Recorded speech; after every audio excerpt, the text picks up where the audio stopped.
Think like a millionaire. Hustle like you're broke. Change from fixed mindset to growth mindset. Written by Peter Turcios. Narrated by Jerome Vega. Contents. Introduction.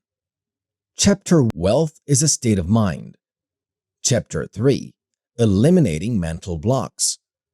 Chapter 4. Making Decisions. Chapter 5.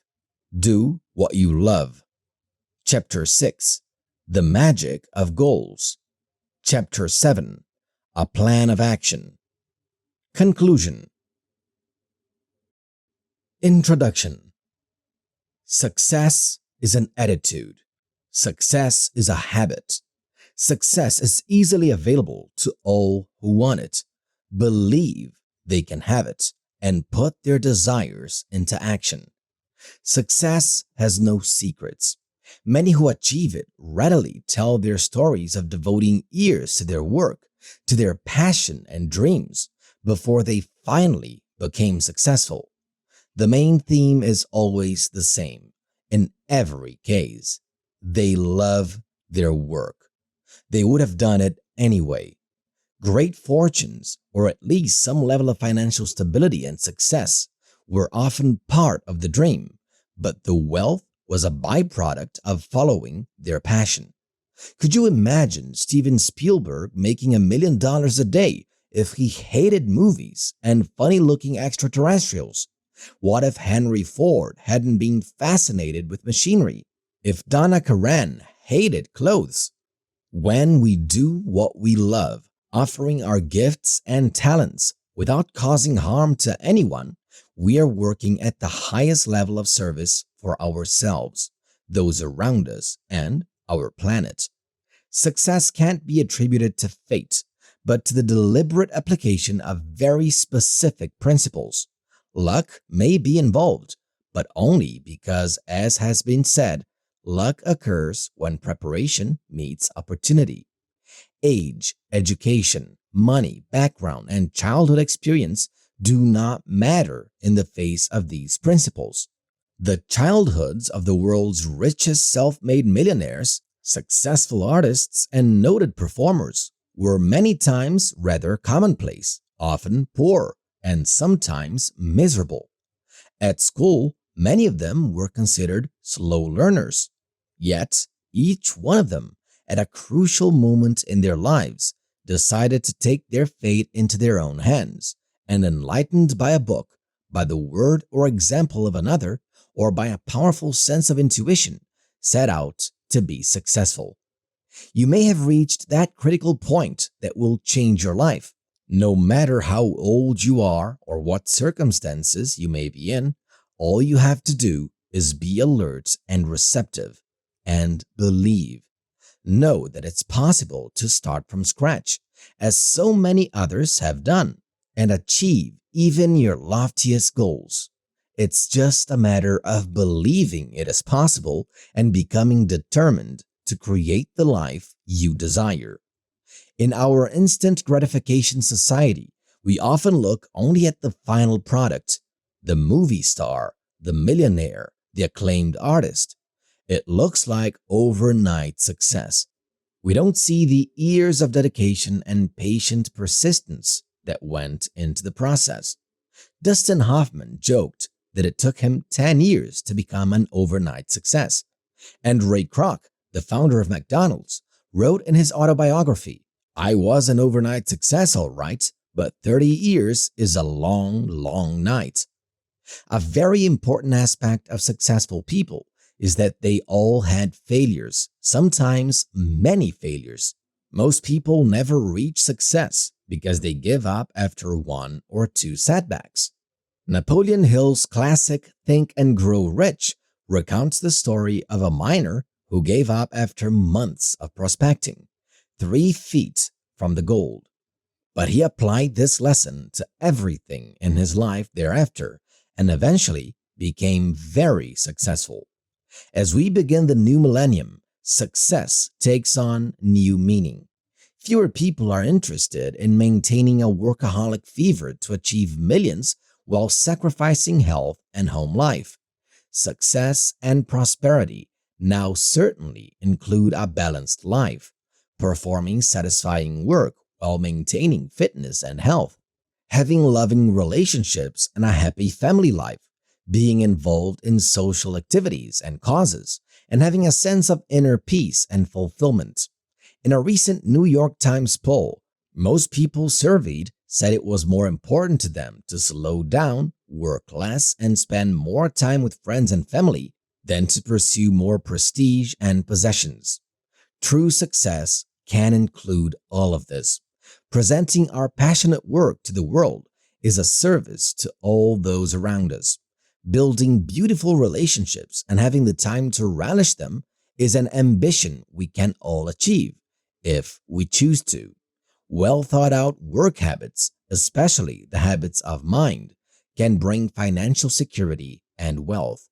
With wealth, we have greater freedom to pursue what we enjoy, as well as to give back to the world and help others. An old Chinese proverb says that a journey of 1,000 miles begins with one step. By deciding to read this book, you have just taken the first step toward success and living your dreams. Everything in life is a matter of choice. The purpose of this book is not only to help you clarify the options open to you so that you can discover what you really want, but also to help you to achieve those goals. Perhaps, like so many others, you're unemployed, underemployed, misemployed, or otherwise dissatisfied with your present job. Despite what you may think, despite the hard times we are experiencing, that oft-repeated age-old fallacy, as we shall see further on, despite unemployment and inflation, you can find the ideal job you dream of faster than you ever believed possible. In spite of the fact that most people presume you can't always do everything you want to in life, you can find a career that will truly satisfy you. It is your right, after all. Your poverty, ill health, loneliness, and misery serve absolutely no one. A word of warning. Quite often, you'll find advice on developing entrepreneurship and setting up a business. This isn't meant to encourage you to drop everything you are doing and go into business for yourself. Not everyone is cut out for this. You need a certain type of personality, and you have to feel a real need to go out on your own. If you feel this urge, then you probably already have the basic qualities of an entrepreneur. This book can be a guide.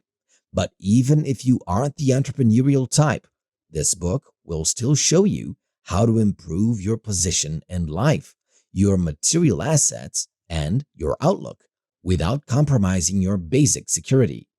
Some of these principles might seem original and surprising. Others might seem commonplace. Don't let appearances deceive you.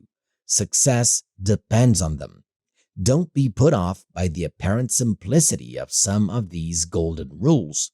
The most obvious ideas are sometimes the most difficult to incorporate into our daily routine. Take some time to think them over. Are you applying them already? Are they part of your life and working habits? Read this book slowly. Stop and reflect often on the words and apply them to your life's experience. There is repetition in this book. These simple truths must be repeated again and again until we understand them consciously and, even more important, until the subconscious mind absorbs them and acts on them. Then we see great changes happening in our lives. Quote, "Give me a lever and a point of support," unquote, said Archimedes. Quote, "And I will lift the world," unquote. To achieve success, you need leverage. Here in this book is the leverage and support for you to achieve your dreams. Chapter 1. Where do I start? The secret of getting ahead is getting started. The secret of getting started is breaking your complex, overwhelming tasks into small, manageable tasks, and then starting on the first one. Mark Twain. Socrates, the Greek philosopher, was profoundly aware of the weakness in his own nature.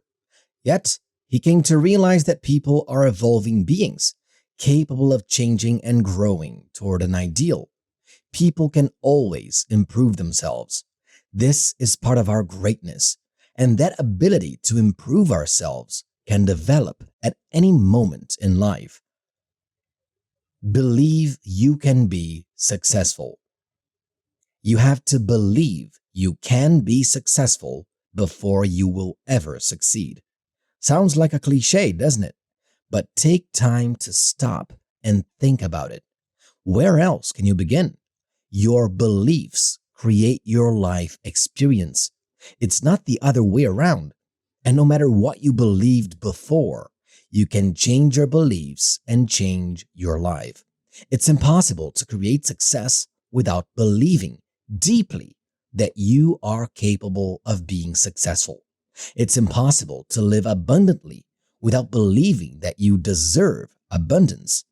Our education, society, and other forms of mental conditioning are all, unfortunately, more pessimistic than optimistic. How often has someone told you not to waste your time on pipe dreams, that you have to be realistic, that you can't have what you want? Because we hear this so often and as a result, believe it to be true. Wealth always seems reserved to the fortunate few. Success seems an exclusive party to which we are cordially not invited. But this is simply not true. If success and prosperity are an exclusive club, it's because they are so in the minds of people whose attitudes bar their own entry. Every successful person at some point came to believe that one day he or she would be successful. Your beliefs about success are no doubt deeply ingrained, and you have to be open to changing them before you'll ever succeed. Examine your beliefs to see how they have affected your life. Many people needlessly sabotage themselves because of unexamined core beliefs about how the world operates. Mark Allen sums it up in Visionary Business. It's important, in some cases critically important, to regularly take time to examine our lives.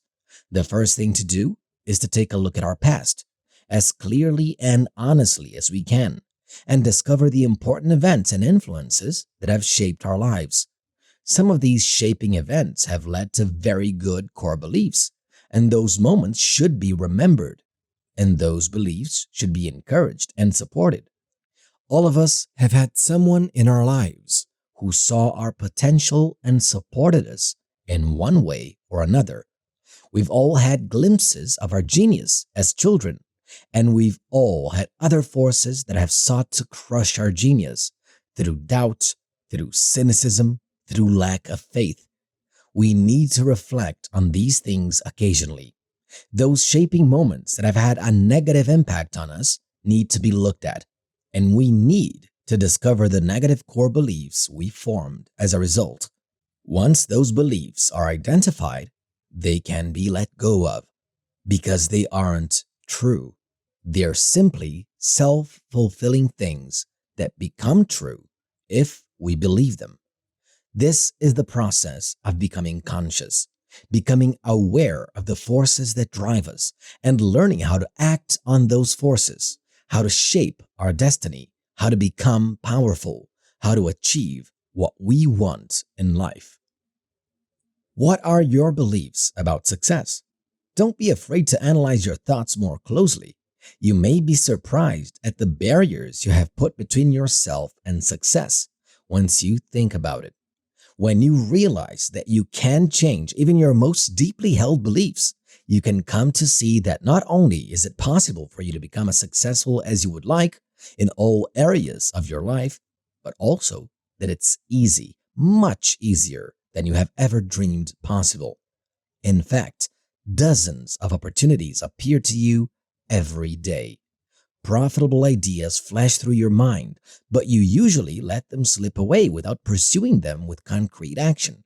The art of self-suggestion, which is discussed throughout this book, helps you discover how to develop your powers of intuition, the sixth sense for success. You already have these qualities, but you may not be fully aware of their existence. You only need to access them, and you can quite easily. Succeeding is no harder than failing. For most people, failure has become a way of life. Failure is a hard habit to break. After all, our social climate has given us high expectations, but our social conditioning has given us low morale. It's a vicious cycle. In order to become successful, we have to understand that success is basically no more difficult than failure. It's simply based on a different kind of mental programming, one to which the subconscious mind is not inherently opposed. Doesn't every failure involve a highly complex combination of circumstances? Consider what it takes to miss perfect opportunities, to misfire every time you attempt something, to avoid meeting the people who can help you on your path of success, to dismiss your ideas as useless when they could lead to something worthwhile, and to continually repeat the motions that lead to defeat. It's quite an achievement to fail, and yet the subconscious mind accepts defeat as natural. Throughout this book, we analyze the vital role the subconscious plays in manifesting success. When we understand how to get the power of our subconscious mind working on success rather than failure, we will succeed. It is inevitable. We create all sorts of excuses to block our success. How many of these thoughts creep into your mind? Everything was much easier in the good old days. This excuse is proven wrong every single day of the year. While negative, short-sighted people drone on about unemployment, downsizing, and outsourcing, thousands of small businesses start and flourish every year. Thousands, globally millions of people become millionaires each year. Think of the movies produced, the books published, the new opportunities in computer science and internet media. Think of the parts of the world that are opening to free trade. Becoming successful is not only possible today, it's actually easier than it used to be. The entire world is ours to offer our new ideas, products, services, whatever gift we have to give. Success depends far less on outside circumstances than on our mental attitude, our beliefs about ourselves and the world. I'm too young. Tell this to Debbie Fields, the founder and owner of Mrs. Fields Cookies, who was in her 20s when she achieved success. Or Steve Jobs, founder of Apple Computers, who made his first million when he was 23, his first 10 million at 24, and his first 100 million at 25. There's an old saying, a youth with a single aim in life arrives early at the harvest. Youth is more often than not an asset. Lack of experience can be compensated for by boldness, daring, instinct, and originality. History shows that most successful people started out completely inexperienced and learned as they went along. I'm too old. Colonel Sanders and Georgia O'Keeffe would disagree. Napoleon Hill's survey of the wealthy showed that many successful people don't reach their goals until midlife and beyond. It could be that this is the time of reaping the benefits of a series of earlier efforts, while many others are thinking of retirement. Work does not kill. Idleness, on the other hand, is often deadly. People who take early retirement often die younger than those who keep working. The fact remains that many people begin a second or third career, sometimes the most successful of all, late in life. Age is irrelevant. Your years of experience, even if you have failed, are priceless to you. I have no capital. Most people don't in the beginning. Money isn't essential when we start out. A good creative idea or business idea and a positive mental outlook are essential. Everyone in the world has at least one talent, one passion, one hobby that can become profitable if applied correctly. Contrary to popular belief, there is no shortage of money in the world. The money for launching ideas and furthering good in our world is always available. Poverty seems to be a tradition in far too many families, an inherited trait like the color of one's hair or eyes, passed down from generation to generation. It's often more difficult for people whose families have always been poor to imagine that one day they can become rich. The image we get of ourselves and of life in general is often tinged with hopelessness and pessimism, and the role models that surround us are not always very inspiring.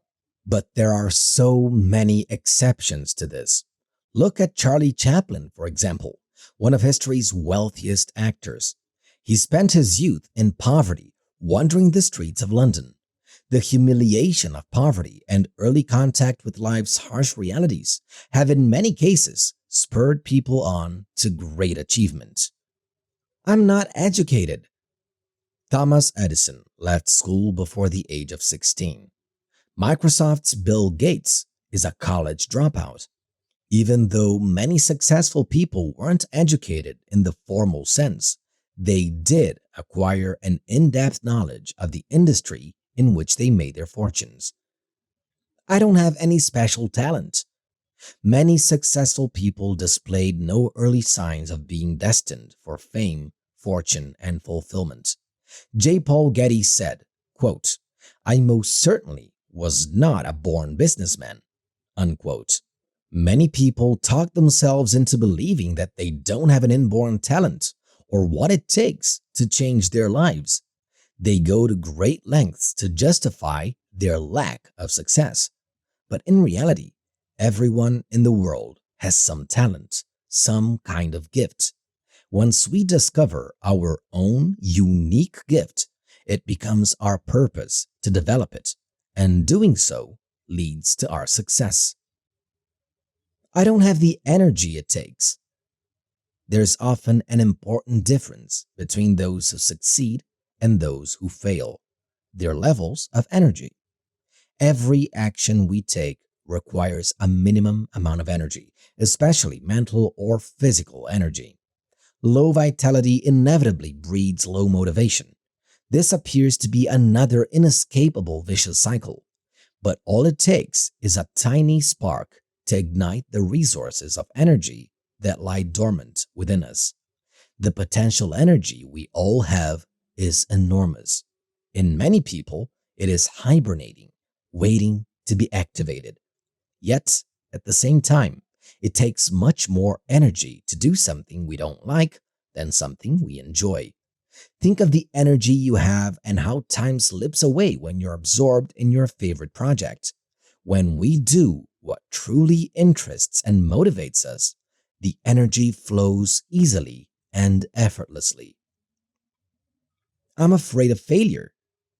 We're born with two fears: falling and loud noises. All other fears are acquired. Unfortunately, the fear of failure is powerful and widespread, and it is paralyzing. Often deeply embedded within us, it results from past failures, from a lack of confidence bred unknowingly by our parents, and it's enforced by society's general negative, short-sighted thinking.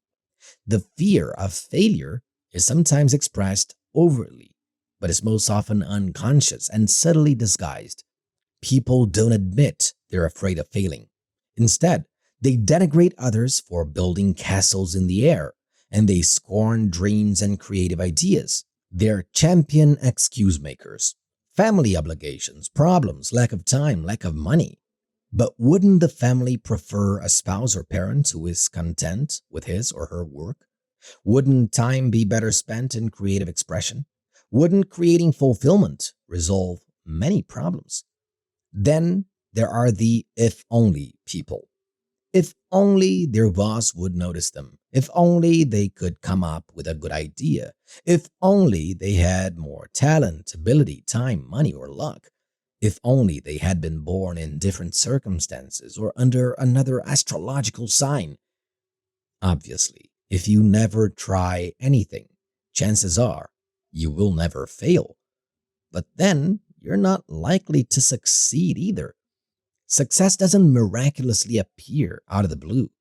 It's always the result of concrete action and a positive mental attitude. Thomas Edison made hundreds, some say thousands, of attempts before perfecting the incandescent light bulb. Abraham Lincoln lost 18 elections before becoming President of the United States.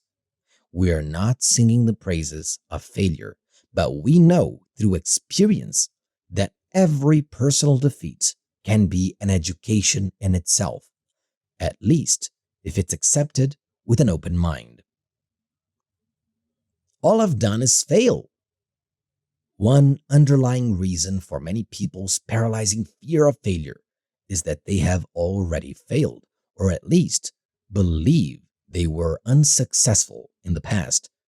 Each new setback reinforces this feeling and undermines their self-confidence. People start with one failure and see themselves as losers, and this in turn leads inevitably to more aborted attempts. These failures reinforce their loser mentality, and soon it becomes habitual. They end up believing that life is a series of hard knocks, defeats, struggles, and frustrations.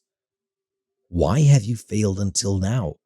Maybe you wanted to fail, at least on some level, possibly subconsciously. If the success you're entitled to always slips through your fingers, ask yourself why you've condemned yourself to mediocrity. And reassure yourself that even the strongest, most powerful negative programming can be changed quickly and completely. Once you examine it closely, you may be surprised at your inner resistance to success. You may be surprised at your negative inner monologue, which most people relentlessly repeat out of habit. Here's an important point. Your mind is always working for your welfare. It just may be working for a long, outmoded goal.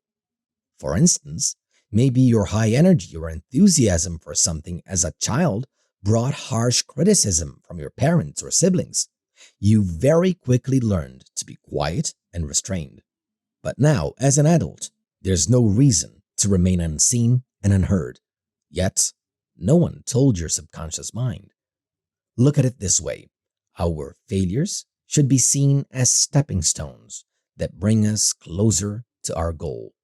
Our failures give us tremendous feedback.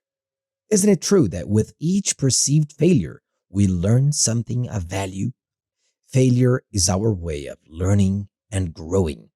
In reality, there is no such thing as failure. It's just part of our education on the way to our inevitable success. If we look at it that way, your situation will not improve if you do nothing about it. Of course, this is obvious, but then why are so many people waiting for their big break or to win the lottery or for some other miracle? Most people live with the idea that everything will magically work out, and then comes disappointment. Success isn't handed to us on a silver platter. We have to take action. We have to challenge our old beliefs, and we have to risk failure. What do most people do when they need money? Some borrow and get deeper in debt. Others tighten their belts and adapt their needs to their meager income.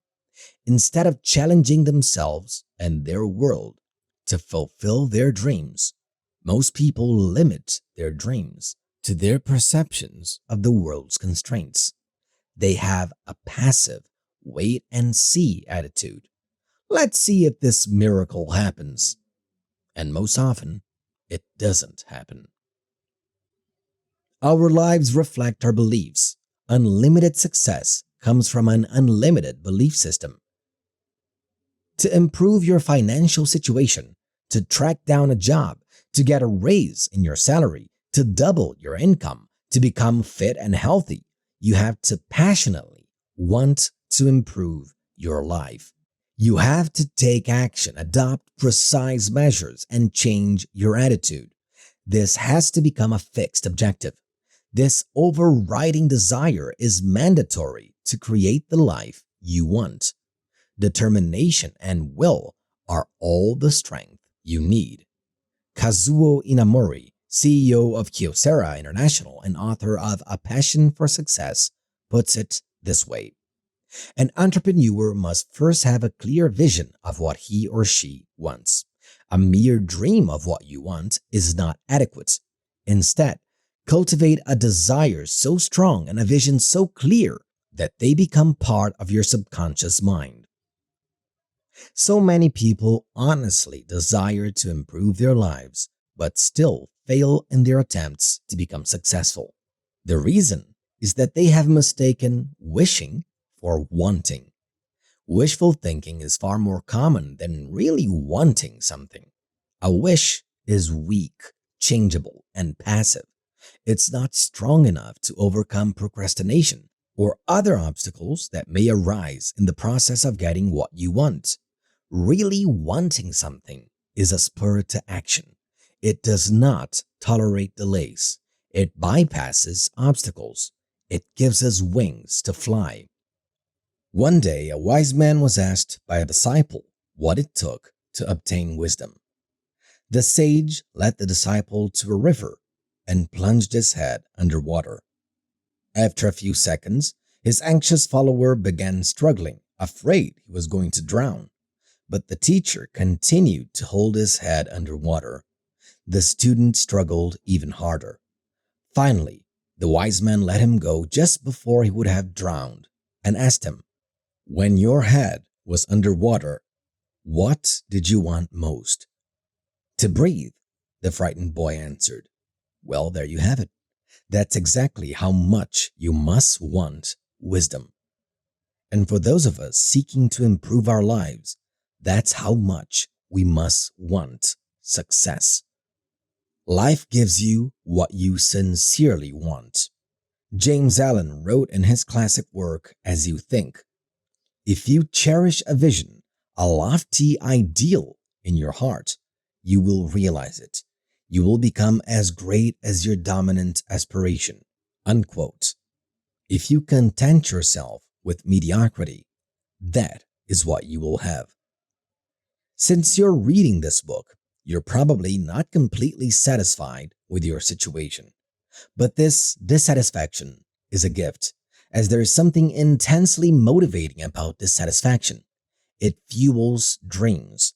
As we mentioned before, many successful people had difficult, impoverished childhoods.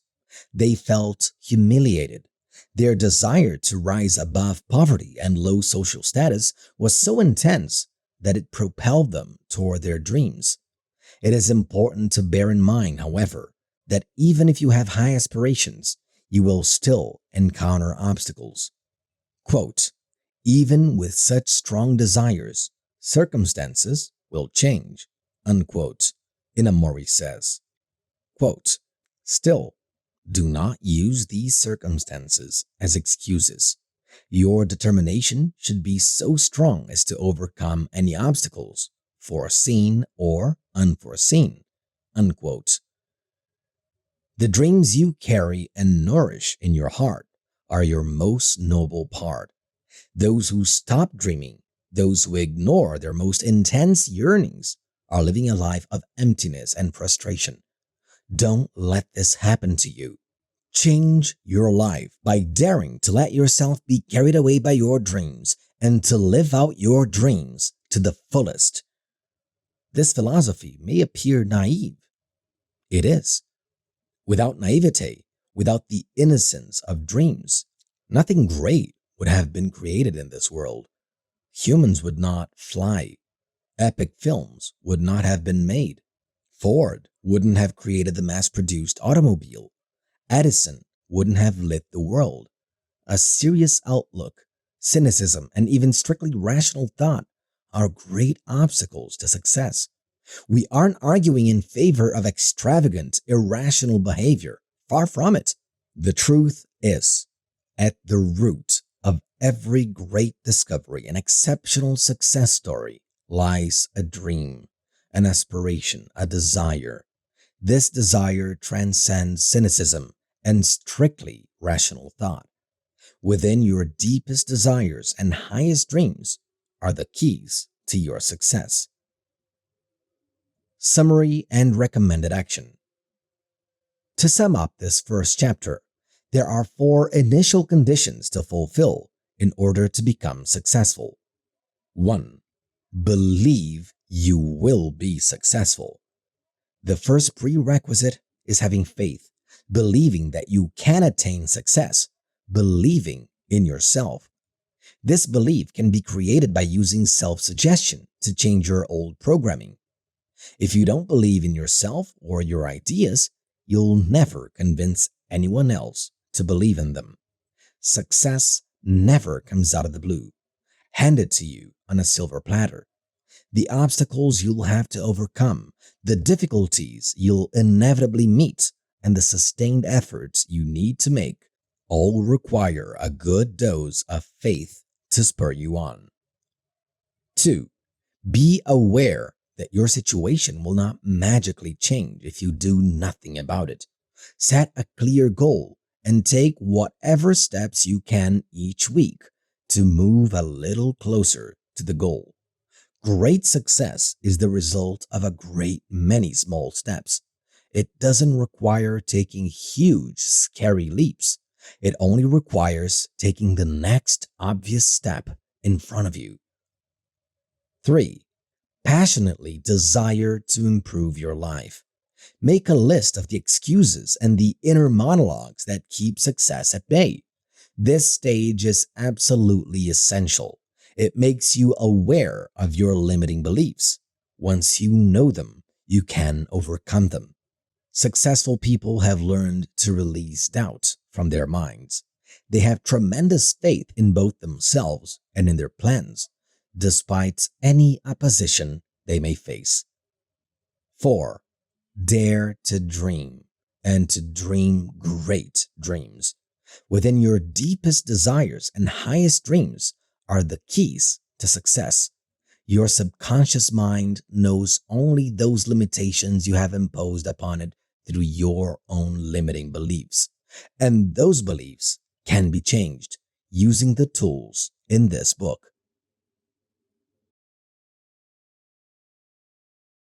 Chapter 2.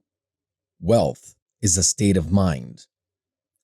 Mind is the master power that molds and makes, and we are mind, and evermore we take the tool of thought and shaping what we will, bring forth 1,000 joys, 1,000 ills. We think in secret, and it comes to pass. Our world is but our looking glass. James Allen, author of As You Think. The most common mistake we make is looking outside ourselves for what we can only find inside. Success is no exception.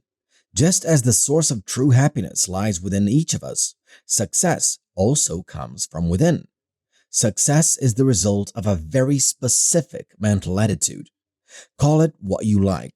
The mentality of the rich, an attitude of success, prosperity consciousness. Success is the outward manifestation of an inner focus, the result of steering thoughts toward a specific target. Unfortunately, most people are unaware of this. Most of the principles in the following chapters lead to a higher universal truth. The mind is capable of anything. Genuine wealth is, above all, a state of mind, a state that has taken form in the lives of the rich and successful. We have to begin by being rich in mind before we can become rich in life, successful in mind before we can be successful in life. Gaining a clear understanding of the subconscious is fundamental. It's all very well to tell people that they must believe in success and fortune and want it passionately. Yet most people are paralyzed by bad experiences. They appear completely incapable of cultivating what Friedrich Nietzsche called the will to power. It's not at all easy to demand action and firmness from someone who is uncertain, indecisive, passive, and unmotivated. By discovering the mechanisms and power of the subconscious mind, however, anyone can overcome these obstacles. Our subconscious mind is limitless. We are the creators of our own happiness or misery. Truly understanding this statement can be our most important motivator. The key to success ultimately lies in the proper use of the subconscious mind. Both the means to make money and the outside circumstances affecting us are so varied and so personal that it would be impossible to propose a single surefire winning formula to create success. No miracle recipe exists, but there is a common theme through all success stories. This single, simple theme is a positive inner attitude. Analysis and research only go so far. And then our sixth sense, what some people call business sense or intuition, comes into play. The result of positive mental programming and a well-utilized subconscious mind. The subconscious mind is best represented by the image of the iceberg. The small, visible part is the conscious mind, while the submerged and much larger part is the subconscious. The role of the subconscious in our lives is much greater than most of us understand. It's the seat of our habits, complexes, and the limitations of our personalities.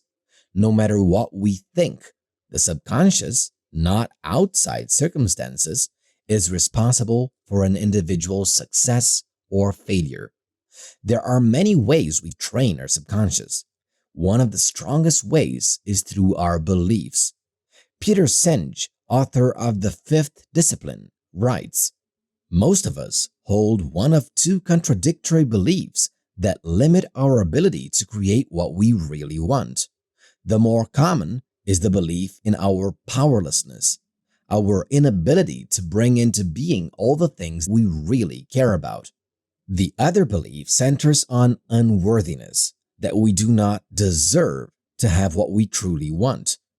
There are many ways by which the subconscious gets programmed. Cultures program the subconscious. Beliefs program the subconscious. It is well established, for example, that beliefs affect perception. If you believe that people are untrustworthy, you will continually see double dealing and chicanery that others without this belief would not see. The subconscious can be compared to a computer. It blindly and infallibly executes the program fed into it. An appropriate term for the computer industry is GIGO, garbage in, garbage out. Much of our programming from infancy onward has been negative garbage, coming straight from negative belief systems. In early childhood, our critical sense is still undeveloped, and we naturally accept all suggestions from the outside world. The program's database, so to speak, comes at first from parents and teachers, media, and peers. Their words become engraved in our young minds, which are as impressionable as soft clay. A single word can blight someone's life, or at least weigh them down for a long time. This word may have been said without malice, but if it contained fear and negativity, the effects can be disastrous.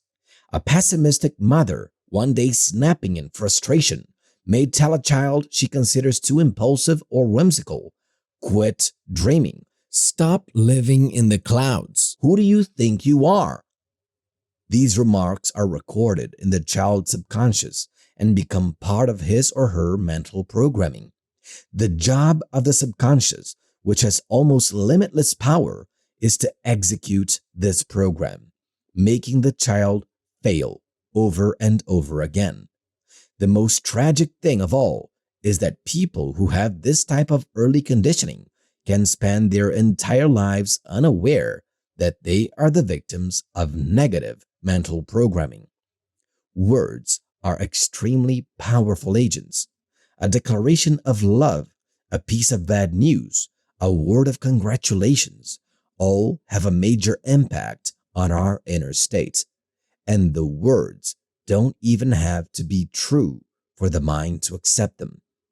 Thomas Peters and Robert Waterman, authors of In Search of Excellence, describe an experiment that illustrates the power of words, even when those words are untrue.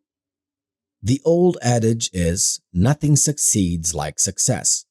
It turns out to have a sound scientific basis. Researchers studying motivation find that the prime factor is simply the self-perception among motivated subjects that they are, in fact, doing well. Whether they are or not by any absolute standard doesn't seem to matter much. In one experiment, adults were given 10 puzzles to solve. All 10 were exactly the same for all subjects. They worked on them, turned them in, and were given the results at the end. Now, in fact, the results they were given were fictitious. Half of the exam takers were told that they had done well, with 7 out of 10 correct. The other half were told that they had done poorly, with 7 out of 10 wrong. Then, all were given another 10 puzzles, the same for each person. The half who had been told that they had done well in the first round really did do better in the second, and the other half really did do worse. Mere association with past personal success apparently leads to more persistence, higher motivation, or something that makes us do better. The result of this experiment is worth some thought. The subject's subconscious minds were influenced by the falsified results. Perception alone radically improved one group's performance and weakened the others. A little further on, the same authors advanced the following theory as a result of this experiment. Quote, "We often argue that the excellent companies are the way they are because they are organized to obtain extraordinary effort from ordinary human beings." Unquote. What applies to businesses certainly applies equally to individuals. Their secret, a well-guided subconscious mind.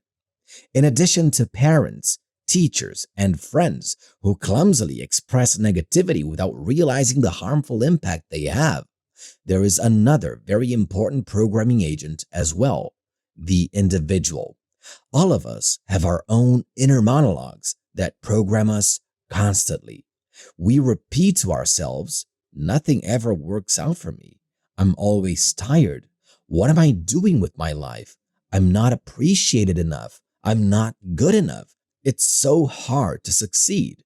I never have enough time. I've wasted so much time." The list is endless. These negative, pessimistic thoughts that we repeat to ourselves, more or less consciously, influence or reinforce the current program. But they don't have to stay in our consciousness. When we reach adulthood, we can take responsibility for our own belief systems. No programming has to be permanent. Any negative programming can be turned around. How? Through the power of even a single affirmation that effectively counteracts that negative programming. The power of affirmations, the power of self-suggestion. How can we acquire a mentality that will produce favorable circumstances and attract success? There are a wide variety of methods available, all based on some form of self-suggestion. These methods have a number of different names: mental programming, positive thinking, affirmation, self-hypnosis, psycho-cybernetics, the alpha method. All of these techniques have proven to be effective. Both authors of this book have experienced wonderful results by using a simple formula or affirmation developed by a famous French pharmacist, Émile Coué. Kuwei's discovery was accidental. One day, one of his clients insisted on buying a drug for which he needed a prescription. He had no prescription, but still stubbornly demanded the drug. Kuwei thought up a trick. He recommended a product that he said was just as effective, but was actually only a sugar pill. The patient came back a few days later, completely cured and absolutely delighted with the results. What was later called the placebo effect had just been discovered. What had happened to this patient? It was essentially the same phenomenon that had occurred in the experiment In Search of Excellence, except that the magical effect of words, of confidence, and of the subconscious had acted on the physical rather than the intellectual level. This patient was cured by his confidence in the pharmacist and in the medication, as well as by the mental certainty that he was going to get well. It didn't take Kuwei long to realize the significance of this experiment. If a word could cure an ailment, what could it do to someone's personality? In the next few years, he developed an extremely simple formula, one that involved no sugar pills, simply words. It has been applied throughout the world and has improved the lives of thousands of individuals. The formula is actually a simple self-suggestion. Since Kuwei couldn't stay at all of his patients' bedsides or stay in contact with them, the patients could cure themselves using the formula, which consisted of these words: every day, in every way, I am getting better and better. Kuwei advised people to repeat this sentence aloud in a monotone voice at least 20 times a day. Countless variations on the formula have been conceived. We can each concoct our own according to our needs and personality. The effects are astounding. This general formula, this simple affirmation, embraces all aspects of our lives and has limitless possibilities. The golden rule of self-suggestion is repetition, so this should be repeated daily, throughout the day, to have the best effect. A relaxed state where the subconscious is most receptive to new information is the best, though not essential. It makes the process effective much more quickly, however. You are naturally in a relaxed state after meditation, upon awakening, or at bedtime, or relaxation can easily be self-induced. To do this, lie down or seat yourself comfortably in an armchair and close your eyes. Inhale deeply several times, then relax each separate part of the body, beginning with the feet, ankles, legs, and on up to the head. You must literally flood your subconscious with your new formula. Little by little, a new program will set in and a new personality will emerge. Negative reinforcement will give way to positive reinforcement, to enthusiasm, energy, boldness, and determination.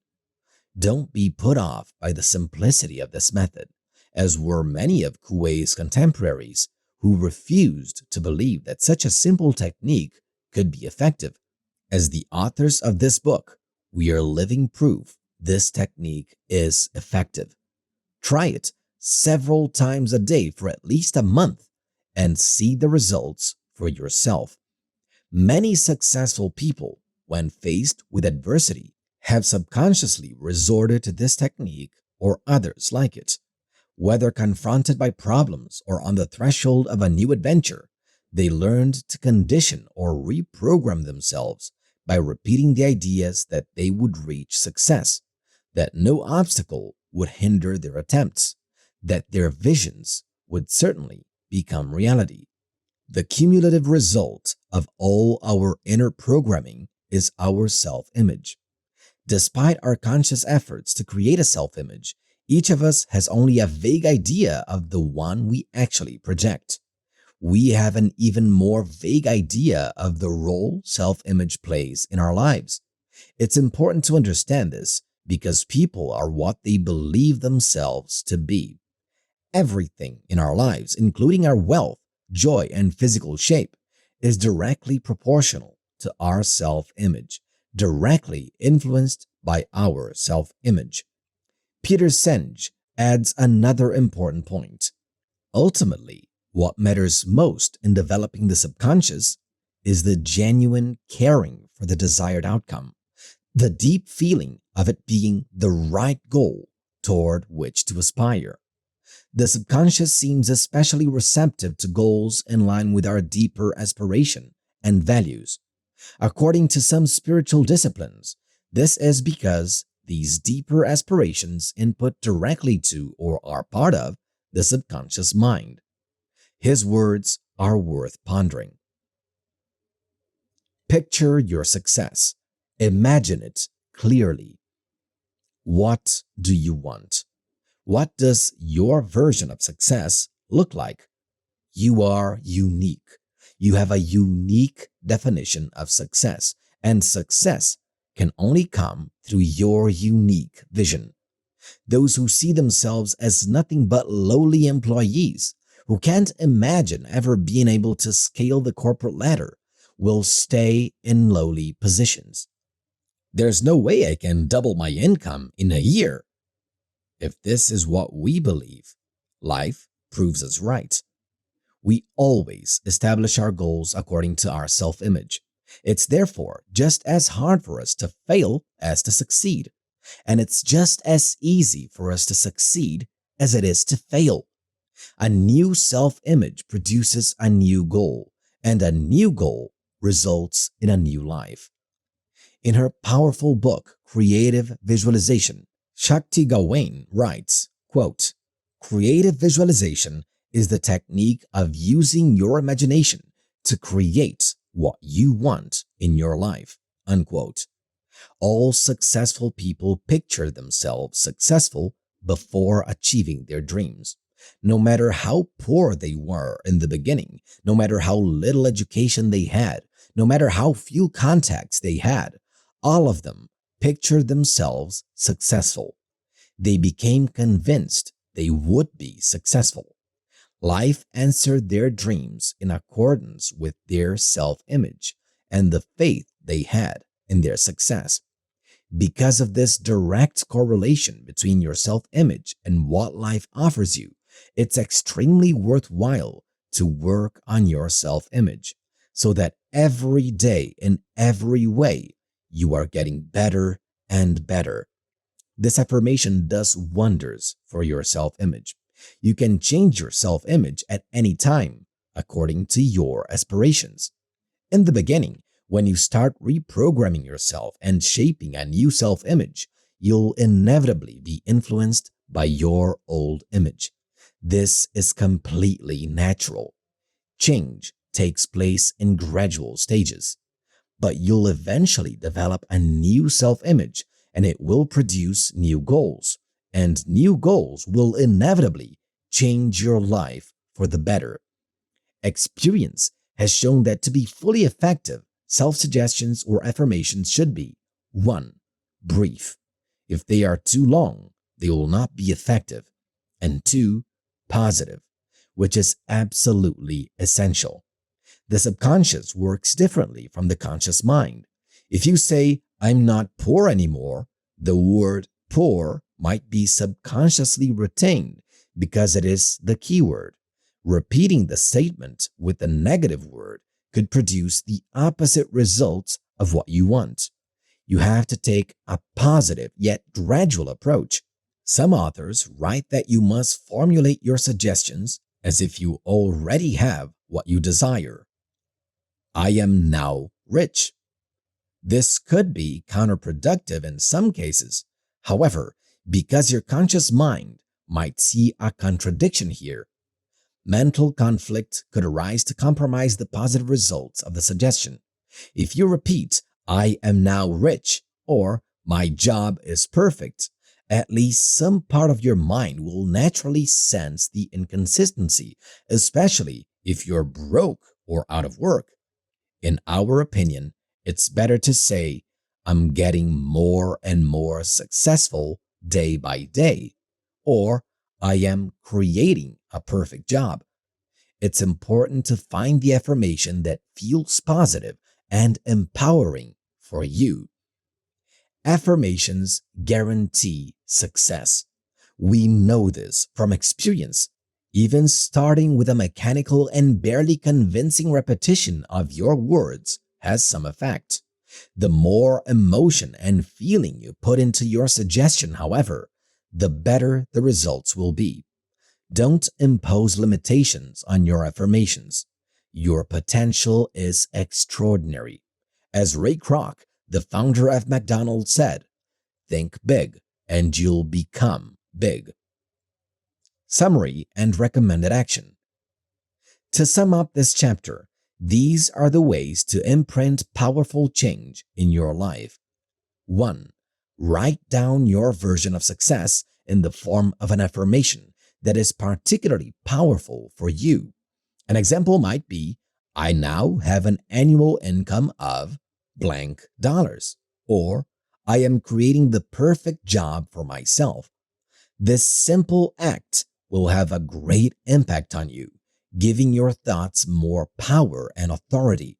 It becomes a springboard for change. Never lose sight of your affirmation. It is your formula for success. Leave it in a place where you will see it regularly and continue to affirm it regularly. 2. Another way to imprint powerful change is to repeat single words frequently. For example, many successful people share the following characteristics. They are persistent, enthusiastic, energetic, bold, intuitive, persuasive, authoritative, fun-loving, confident, imaginative, diligent, positive, astute, dependable, daring, relaxed. Pick a word that describes a characteristic you want to strengthen in yourself and repeat the word throughout the day, or affirm, I am blank. This is a very effective technique. 3. Make a list of the qualities you would like to develop more fully, using or adding to the list above.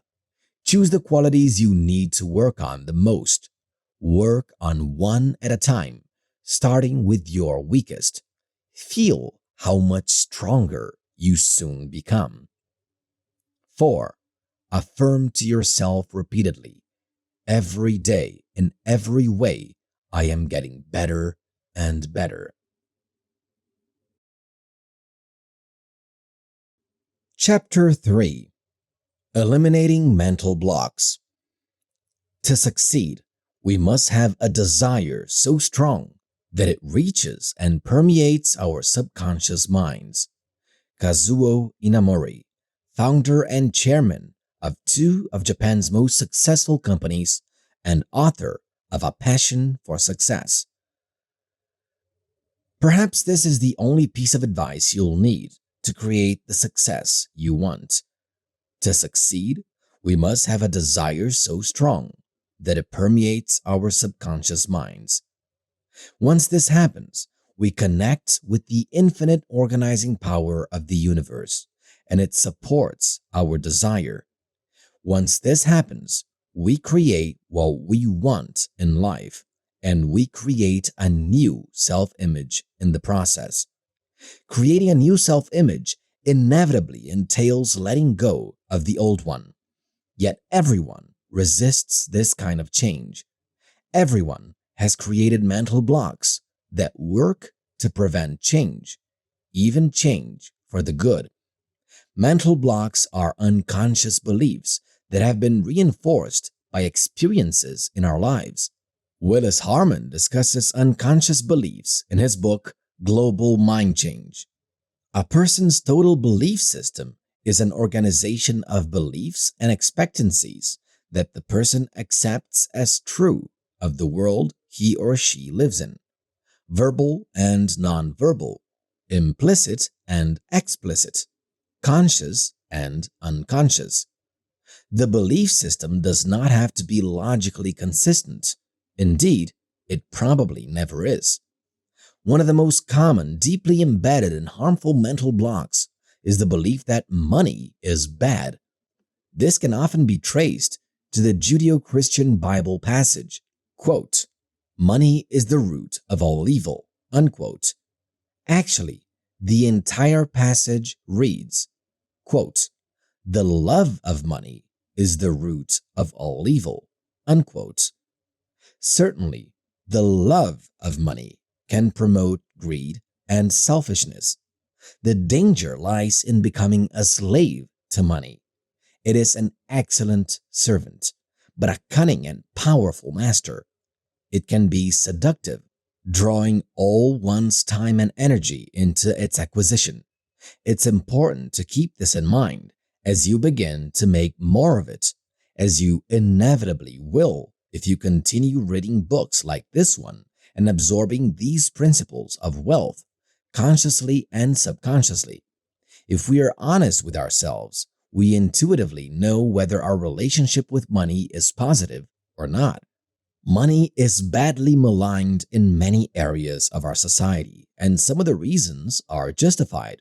But performing our service effectively and being well rewarded for it can be very positive for ourselves and our world. Create a positive view of money. Money can be a powerful agent of good in the world. Through our work, we create ideas, innovative products, jobs, beautiful works of art, educational tools, and so on, endlessly. And those who truly understand real success give back to their communities and their world through philanthropy and many other forms of financial and visionary support. There are literally millions of wealthy people who are the opposite of the unscrupulous, mean-spirited money grubber who seeks materialism for its own sake, for greedy acquisition and consumption. It's no coincidence that the richest countries in the world have also reached the highest achievements in culture and science.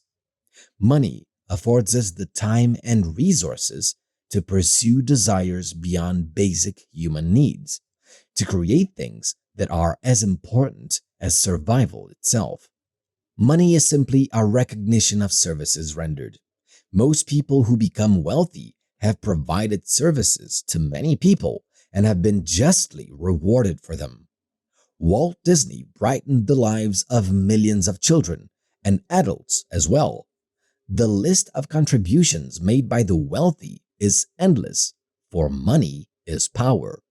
Power to do a great deal of good in the world. Henry Ford was once asked what he would do if he lost his entire fortune. Without a moment's hesitation, he said he would think up another fundamental human need and meet it by offering a cheaper and more efficient service than anybody else. He said that he would be a millionaire again within 5 years. Many people have an aversion to money. This aversion is often hypocritical. People malign the rich, but secretly envy them.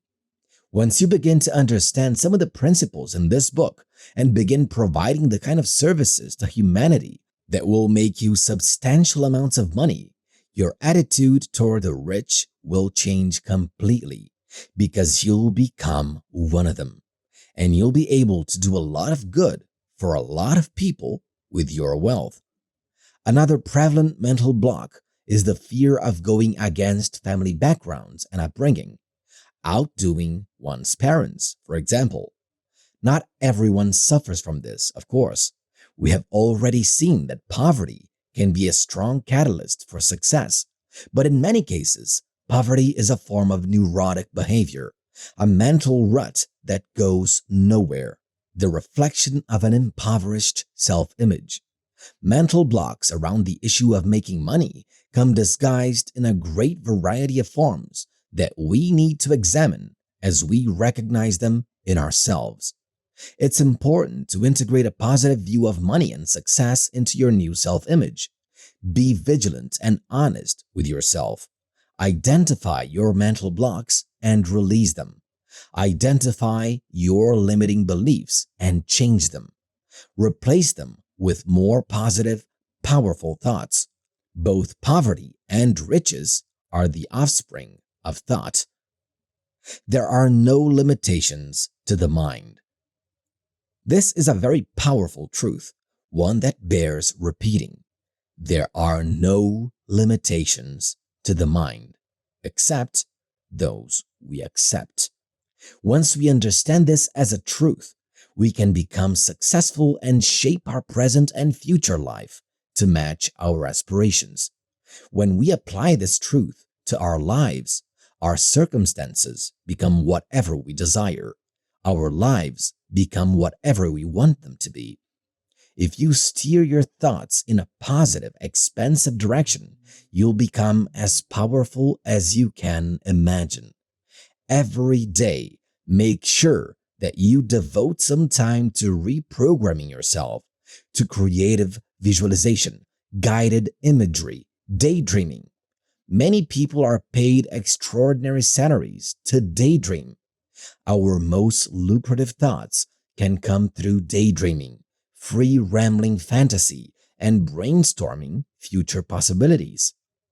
Daydreams are often maligned by down-to-earth people who say that we have to look life squarely in the face and accept our fate, even if it leaves a lot to be desired.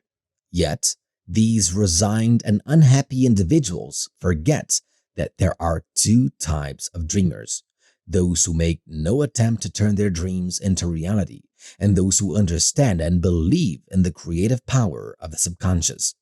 These are the dreamers who take concrete measures to fulfill their dreams. These are the dreamers who shape our world and who create wealth for themselves and others in the process. In The 7 Spiritual Laws of Success, Deepak Chopra says, "Inherent in every intention and desire is the mechanics for its fulfillment. Intention and desire in the field of pure potentiality have infinite organizing power. And when we introduce an intention in the fertile ground of pure potentiality, we put this infinite organizing power to work for us." Let's examine what Chopra is saying.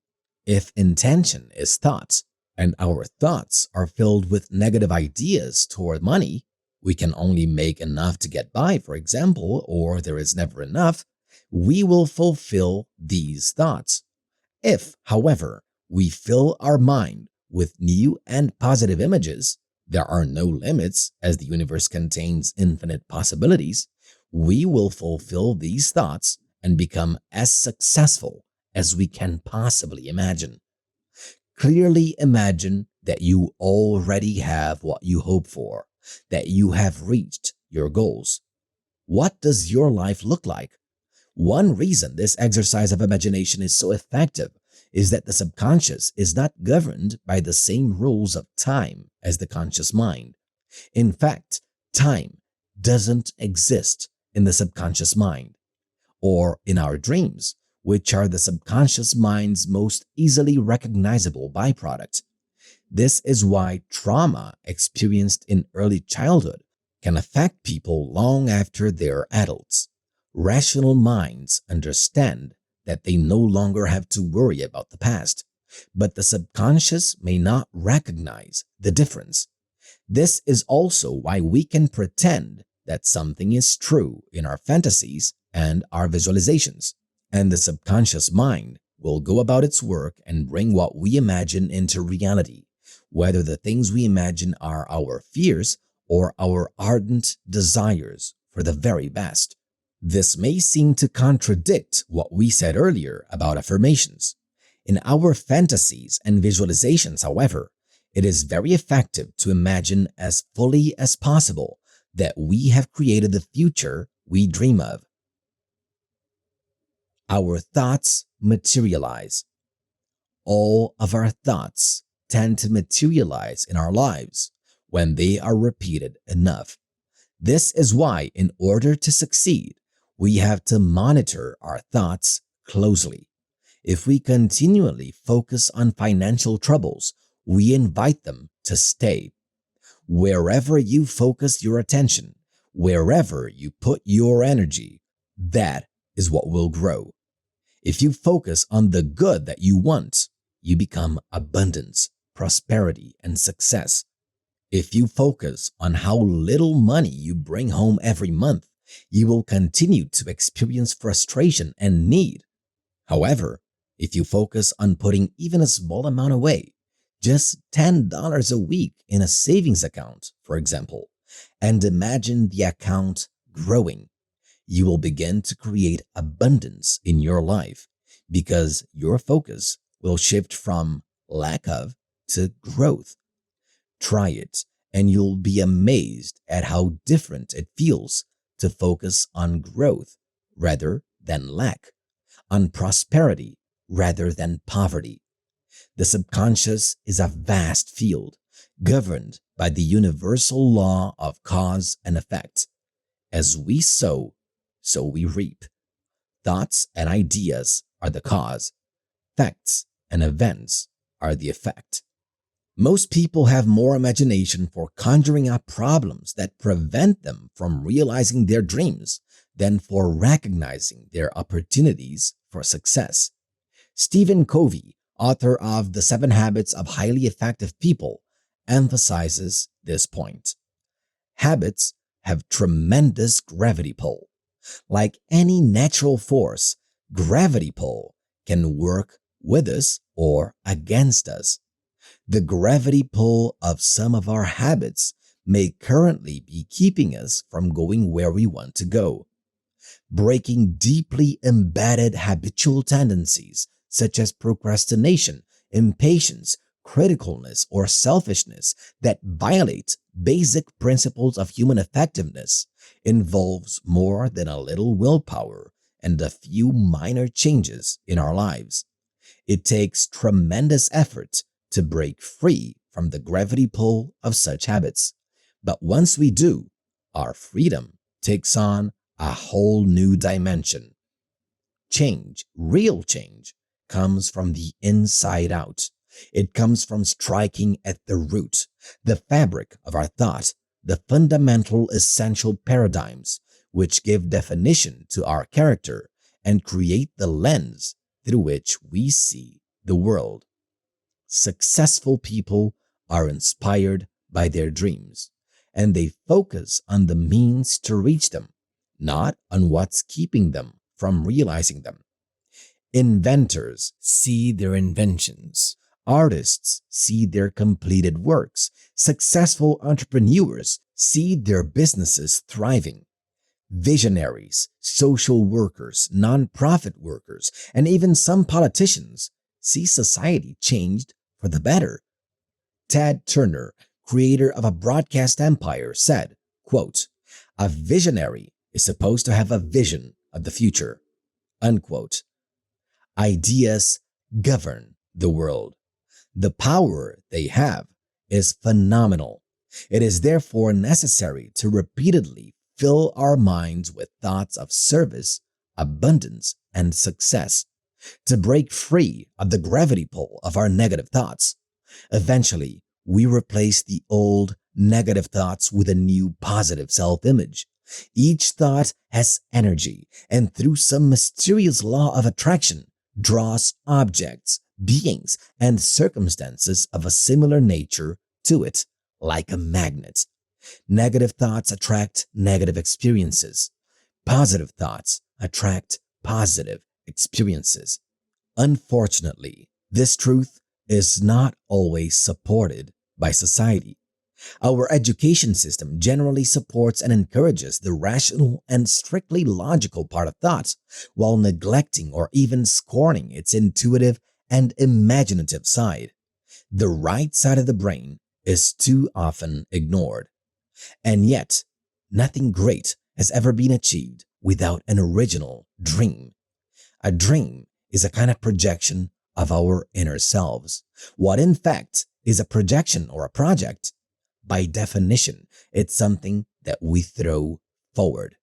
We project even our own self-images, and this projection in turn programs our minds to create success or failure depending on the quality of the projection. The greater we program our self-images to be, the more expansive our dreams will be. And our dreams, however bold, are often more easily attainable than we might even believe at the time that we formed them. Steven Spielberg once dreamed of making a certain film. He had the script, but he needed a producer to finance it. One day, while walking on the beach, he accidentally met a rich man who was ready to invest in young filmmakers. With the money Spielberg received from this producer, a total stranger to him at the time, he was able to shoot Amblin, which was given an honorable mention at the Venice Film Festival and drew attention to him in Hollywood. This is often how the subconscious solves a problem. We have a chance encounter, or we happen to see an article or a TV show that provides a clear-cut answer to a dilemma, or our family or friends somehow contribute to our success, sometimes in ways they aren't even aware of at the time. When others point to fate or to difficult circumstances, believing we need to be resigned to our fate, we point out that the world is governed mentally and physically by cause and effect, and so we create our fate. It's the result of our thoughts and actions. The same is true for good and bad luck. They're the consequences of our thoughts and actions. We literally make our own good and bad luck. This is why people who correctly learn and apply the laws of the mind and success forge their own destiny. The supreme secret of success is a secret not because anyone is trying to keep it secret, but only because so few understand it. This secret can be told in a few simple words, and success will come to you when you truly understand these words. The human mind can accomplish whatever it believes in. Henry Ford summed it up very well in his now famous quote, "Whether you think you can or you think you can't, you're right." Summary and recommended action. To integrate a positive view of money and success in your life, identify your mental blocks about money and success. Explore your relationship with money. Is it positive or negative? As you become aware of your thoughts in relation to money, write them down. Take a look at why you might have particular thoughts or beliefs. Then release any old ways of thinking that aren't supportive of your greatest dreams. Monitor your thoughts closely. Focus on the good you want. Welcome abundance, prosperity, and success into your life. Perhaps you'll want to open a bank account and start by putting a small amount each week into it. Whenever your thoughts are focused on how little you have, make a conscious effort to think about your new account and its inevitable growth over the years. As you continue to add to it, you'll start to feel the difference between focusing on growth and abundance and focusing on lack. Eventually, your focus will shift without conscious effort. All your thoughts can be shifted this way. Reprogram your thoughts. Do some of the exercises in this book. Every day, make sure that you devote some time to reprogramming yourself, to creative visualization, guided imagery, and daydreaming. In a relaxed state, fill your mind with new and positive images. Fantasize that you have already achieved the greatest success you can imagine. Visualize and feel what it's like to already have reached your goals. Do so repeatedly, day after day, week after week. You'll soon see some exciting changes happening in your life. Chapter 4. Making Decisions. One of our greatest gifts is our intuition. It's a sixth sense we all have. We just need to learn to access it, to tap into it, and to trust it. Donna Karan, designer and founder of the international fashion empire DKNY. Having a dream and having confidence in yourself is one thing. But how do you know if your dream is a good idea and you're not making a disastrous mistake? We are constantly called upon to make decisions, whether to look for a new job, choose a career, back a project, or make an investment. A wrong move in business or your career, while certainly not fatal, can mean a substantial setback. We have to learn how to make right decisions more often than wrong ones. It's encouraging to note that most successful people believe not that this ability is inborn, but that it can be acquired and enhanced. This ability is accessible to anyone who takes the time and energy to cultivate it. Of course, some plans are simply not viable. Mark McCormack, author of What They Don't Teach You at Harvard Business School, supplies an amusing example of this principle. A dog food company was holding its annual sales convention. During the course of the convention, the president of the company listened patiently as his advertising director introduced a point-of-sale scheme that would revolutionize the industry, and his sales director extolled the virtues of the best damn sales force in the business. Finally, it was time for the president to go to the podium and make his closing remarks. Quote, "Over the past few days," unquote, he began. Quote, "We've heard from all our division heads of their wonderful plans for the coming year. Now, as we draw to a close, I have only one question. If we have the best advertising, the best marketing, the best sales force, how come we sell less damn dog food than anyone in the business?" Unquote. Absolute silence filled the convention hall. Finally, after what seemed like forever, a small voice answered from the back of the room. Quote, "Because the dogs hate it." Unquote. The best marketing in the world won't help an inferior product or a service that doesn't fill a need. How do we know if our plan is viable or not? We've got to learn to access, tap into, and trust our intuition. While the Wright brothers were inventing their plane, scientific studies were undertaken to demonstrate that a body heavier than air could not possibly fly. And Ray Kroc's friends thought entering the business of selling cheap hamburgers was sheer lunacy. We need to enhance our capacity to see possibilities where others see only difficulties or even impossibilities. Sam Walton, founder and chairman of Walmart, explains in his book, Sam Walton, Made in America, how recognizing opportunity out of necessity helped him make his company the phenomenal success that it is today. Many of our best opportunities were created out of necessity, the things that we were forced to do because we started out underfinanced and undercapitalized in remote, small communities, contributed mightily to the way we've grown as a company.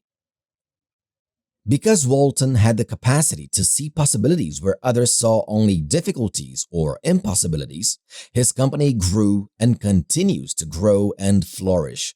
This is another key to success, and it's worth giving some thought. Look for possibilities where others see only difficulties. One day, over 50 years ago, a man was taking a photograph of his young daughter, and she asked him why they had to wait to see the pictures. This naive question intrigued her father, inventor Edwin H. Land. All of Land's scientist friends told him his dream was impossible and his plan was a waste of time and money. In November 1948, the first 60-second Polaroid camera went on sale in Boston, and it caused a stampede of customers. How often have you seen people raise their eyebrows at one of our seemingly impossible schemes? How often have you judged something unlikely or impossible to achieve before realizing that just the opposite was true? Because of rational reasons, or more often, a secret lack of confidence, we give up our dreams and console ourselves with the thought that it wouldn't have worked out anyway. This problem is directly linked with our self-image. The better our self-image, the more likely we'll be able to see that a range of possibilities exists, and the more likely we'll take the risks necessary to act on the opportunities we see. Many unrealized plans and ideas are initially neither feasible nor unfeasible. What determines success or failure when putting them into action is the quantity and quality of the energy invested. They come to life and become viable through the sheer force of the vitality and energy put into them. People with positive, healthy self-images are powerhouses of energy and can easily tap into the unlimited reserves of their subconscious minds. They can create dog food that dogs love. One flaw in many people who hesitate in carrying out a plan is that they try to identify all the potential obstacles they might face, and they ignore the tools they have at their disposal to combat those problems. A paralyzing, anxiety-producing attitude, if ever there was one. A far more skillful and effective approach is to focus on all the reasons we are likely to succeed. Instead of conjuring up all the possible stumbling blocks, we must, of course, weigh pros and cons. What happens in many cases, however, is despite 10 favorable reasons, one negative reason discourages most people from trying at all. This comes from our negative programming, which, through the principle of attraction, provides fertile ground for a single obstacle to thrive. Focusing on the negative can distort our judgment and paralyze our actions. Naturally, it's extremely important to learn as much as possible beforehand about a proposed plan, job offer, or business deal. But there are always imponderables. Even the most detailed and sophisticated analysis will never completely dispel the unknown. Studies undertaken by corporations and individuals alike often simply confirm their original ideas. Facts can take the place of intuition. We must discover how to interpret facts and draw our own conclusions from the data, using our intuition to guide us. Trust your intuition. The ability to trust and rely on your sixth sense, your intuition, is the cornerstone of success. This sense can be developed so that it becomes second nature and enables you to make faster and more reliable decisions. If a plan is intuitively right for you, it excites you, it feels good. If your plan doesn't fire you up, it's best to discard it for another, one that you believe in, one that excites you. It's time to re-educate your intellect to recognize your intuition as a valid source of information and guidance. You can train your intellect to listen to and express your intuitive voice. The intellect is by nature very disciplined. This discipline can help you to ask for and receive the direction of your intuitive self. How do you know when to make a decision? How do you know whether you have examined the situation enough and have all the necessary facts at your disposal? The answer is to rely on your subconscious program by repeating, "The right answer will come to me easily and effortlessly," or "My inner guidance is giving me the right answer," or "My inner powers allow me to make the right decision." Find the words that feel best to you. With these kinds of affirmations, you are literally calling forth the wisdom of your intuitive mind. Shakti Gawain, in Living in the Light, outlines a simple method of learning to trust your intuition. What does it mean to trust your intuition? It means tuning in to your gut feelings about things, that deepest inner sense of personal truth in any given situation, and acting on them moment by moment. Sometimes these gut messages may tell you to do something unexpected or inconsistent with your previous plans. They may require that you trust a hunch that seems illogical. You may feel more emotionally vulnerable than you are used to. You may express thoughts, feelings, or opinions foreign to your usual beliefs. Perhaps follow a dream or fantasy, or take some degree of financial risk to do something that feels important to you. How do you do it?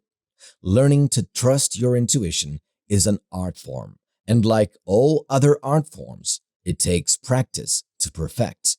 Your intuition is always 100% correct, but it takes time to learn to hear it correctly. It is often hard to distinguish the voice of our intuition from the many other voices that speak to us from within. The voice of our conscience, voices of our old programming and beliefs, other people's opinions, fears and doubts, rational head trips, and good ideas. Unfortunately, there is no surefire way to differentiate the true voice or feelings of your intuition from all the other voices. The first step is to pay attention to what you feel inside, to the inner dialogue that goes on within you. For example, you might feel, "I'd like to give Jim a call." Immediately, the doubting voice inside says, "Why call him at this time of day? He probably won't be home." And you automatically ignore your original impulse to call. What if you had called him? What if you had found him at home and discovered he had something important to say to you? As you become aware of the subtle inner dialogue between your intuition and your other inner voices, it's very important not to put yourself down or diminish the experience. Try to remain an objective observer. Notice what happens when you follow your intuitive feelings. The result is usually increased energy and power and a sense of things flowing. Now, notice what happens when you doubt, suppress, or go against your feelings. Invariably, you will observe decreased energy, powerless or helpless feelings, and emotional and/or physical pain. Here's another effective method to use when faced with a decision to make. Toss a coin. You might think we're joking, but we're not. Flipping a coin is a time-honored little trick that can help you contact your subconscious mind. Decide what each side represents and then flip a coin. Watch your reactions. If it lands on heads, telling you to go ahead with your plan, and you're disappointed, it's probably because you don't really believe in it or wish to pursue it. If tails appears and you are disappointed, then maybe you should forge ahead. But if you're happy with the outcome, you have your answer. The idea is not to consider the results as definite, but to use them as a means of helping with the decision, helping you see intuitively which side you really favor. As you learn to live from your intuition, you give up making decisions with your head. You act moment by moment on what you feel, and you allow things to unfold as you go. In this way, you are led in the right direction. Decisions are made easily and naturally. If you're having difficulty making a decision, take a break. The break could last a minute, an hour, or a day or more. Allow time to review the facts, then set a deadline.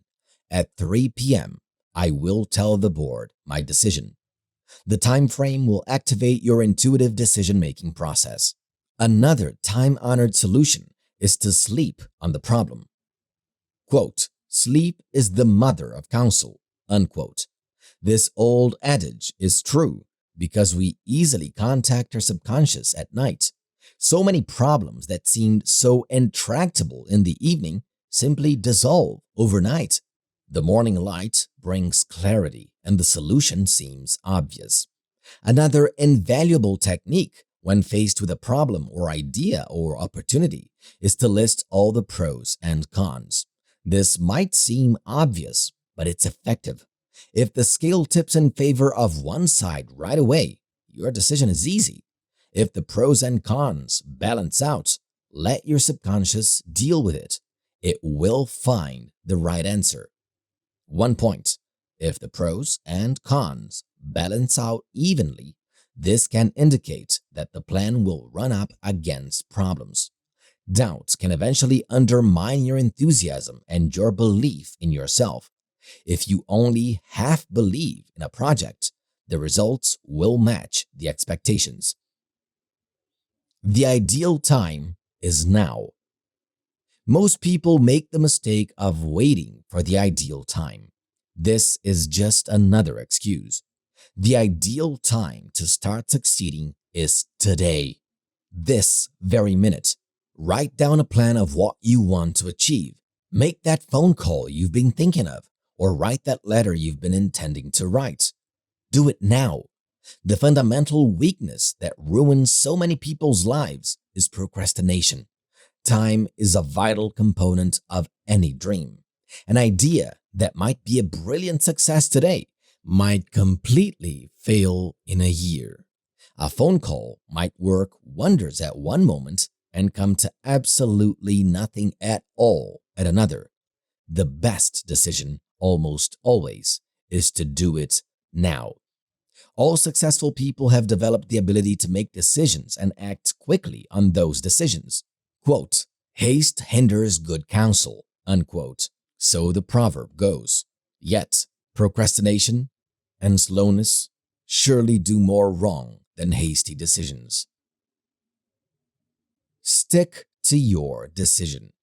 Another characteristic of successful people is that they stick to their decisions, regardless of circumstances, past failures, temporary setbacks, or others' opinions. Sticking to your final decision confirms your inner certainty that you have aimed correctly. Those who constantly change their minds will never be successful. Vacillation is a sign of a mental state dominated by doubt. Since you have seen that circumstances reflect your inner thoughts, there can be no question that doubt leads straight to failure. Consequently, success depends on two vital factors. 1. Making clear decisions, and 2. Sticking to them while jumping straight into action. You need to stick to your decisions, yet you also need to know when to let them go. This is not a contradiction. In both cases, when you rely on your intuition, you'll receive the guidance you need. Even the most astute entrepreneurs have made decisions that took them to places they didn't anticipate. It's vital, therefore, not to be overly rigid. One key to success is finding the delicate balance between persistence and flexibility. Don't give up too quickly. Most people fail because they give up much too quickly. They throw in the towel after one or two failures. Pride or a lack of self-confidence makes people give up too quickly. Colonel Sanders tried dozens of different times to sell his chicken before he finally succeeded. An engineer at Head, a sporting goods company, performed 43 tests before he successfully developed a metal ski. If he had given up after a dozen attempts or even 42 attempts, someone else would have invented it. All great success stories are punctuated with failures. Positive people don't let themselves be beaten down by their first blunders, and we all make blunders at first until we figure out what works. Many successful people look at it in a way that recognizes a somewhat mysterious phenomenon. Life seems to have been designed as some sort of test. When people show they can overcome obstacles and failures with unswerving persistence and faith, life seems to lay down its weapons of opposition, and fame and fortune appear as if charmed by their vision and strength. Success often follows a resounding failure, as if life wants to reward the brave soul able to surmount such a devastating setback. The most successful people, almost without exception, all failed, often more than once, before they were successful. But they didn't give up. They tried and tried again. Learn from past mistakes. There is no shame in making a mistake, though it's generally a waste of time and energy to make the same mistake twice. If we thoughtfully examine why we failed, we gain a clearer understanding of how to succeed. In this way, Each failure leads us closer to success. Determination, a quality absent in most people, is almost always generously rewarded. It must not, however, be confused with blind pig-headedness. To adapt quickly is one of the keys to success. So is pragmatic trial and error. Rely on your intuition, take action, and keep going. Soichiro Honda, chairman of Honda, makes an important point. When days become this dark and gloomy, it means that the treasure I am looking for is about to be discovered. The great flash of light and hope that bursts forth makes me instantly forget my long hours of tedious work. Once we achieve success, we see that all our past mistakes were an essential part of our ongoing education. We never regret the past. Every failure we created has served us well, for our success is built on the understanding we gained from all our past mistakes and missteps. Summary and recommended action. What do you want? State it simply and present a clear request to your subconscious mind. Write it out. Repeat it to yourself, preferably at night before going to bed. Your subconscious will demonstrate its limitless power and guide you to the people, places, and circumstances that will lead you to fulfillment of your dreams. Look for possibilities where others see only difficulties or impossibilities. Look for the opportunity within every adversity. If you believe that every time a difficult situation occurs, you're being shown something and you're learning something, you will make rapid progress on your journey to success. Remember to trust your intuition. An important step in learning to hear and follow your intuition is simply to practice checking in regularly, at least twice a day. Take a moment or two to relax and tune in to your gut feelings. Ask for help and guidance when you need it, and listen for answers, which may come in many forms: words, images, or feelings from within you or from your world. Chapter 5. Do what you love. I believe if you have talent and skill, you should spin off on your own and become captain of your own destiny. George Lucas, filmmaker and founder and chairman of LucasArts. Quote, I would love to set up my own business, but I don't have the ability or financing. Unquote. Quote, my dream was to become an actor, but my parents laughed at the idea. I work for the government instead. Unquote. Quote, my job bores me to tears, but there's so much unemployment and downsizing going on that I'd better not kid myself about finding a better one. Unquote. Quote, I used to dream of being a lawyer, but it would take years. Unquote. How often have we heard words like these or variations on the same themes? How often have you had similar thoughts? Out of every 10 people, how many can boast of really enjoying their jobs? Unfortunately, most people simply don't like what they do for a living. They're convinced that they're stuck in their drudgery, that they will never be able to change their situations. Fate, in other words, has permanently sentenced them to a life of mediocrity. If you dislike your job, consider the following. You could die without having done what you really want to do. Aren't you worth more than that? Take a typical day in the life of so many people. They work 8 hours a day at a job they don't particularly enjoy and then sleep 8 hours. This leaves them with 8 hours they typically use to recover and to try to forget the frustrations heaped on them during the day. Their dissatisfaction affects their relationships with their spouses, children, and friends. And yet, they continue believing they must. Most people unwillingly drag themselves to work on Monday morning and watch the clock until Friday afternoon, when they can finally throw off the shackles they had to endure for 5 long, painful days.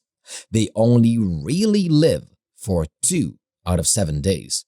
with Saturday generally spent winding down or getting life's necessities together, and Sunday already haunted by the gloomy specter of Monday morning blues. And they tolerate this year after year.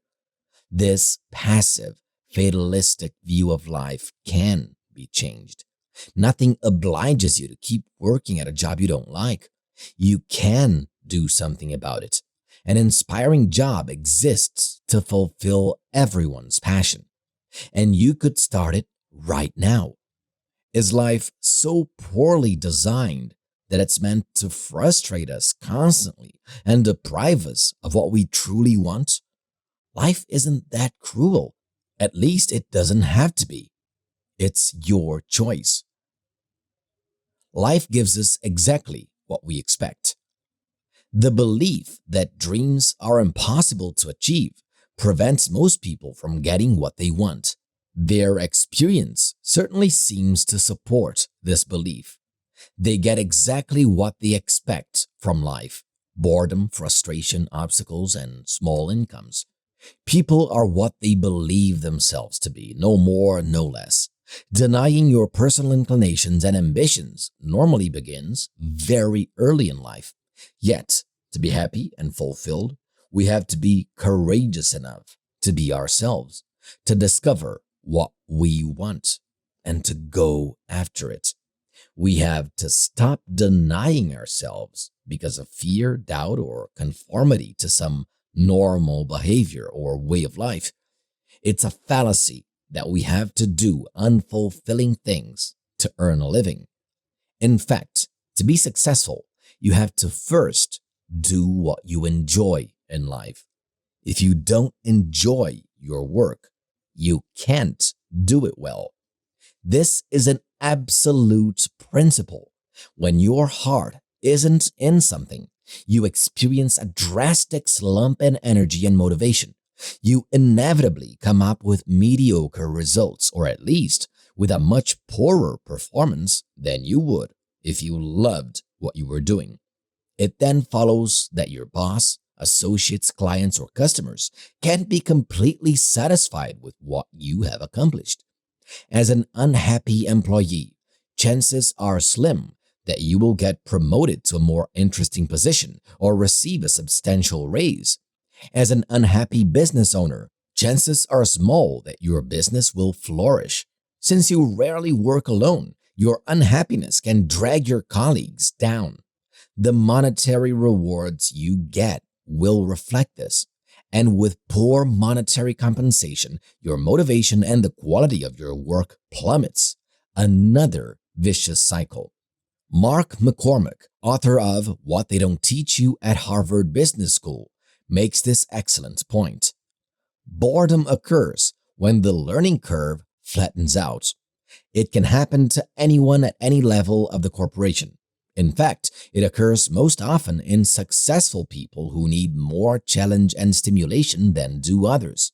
If you're bored, it's your fault. You just aren't working hard enough at making your job interesting.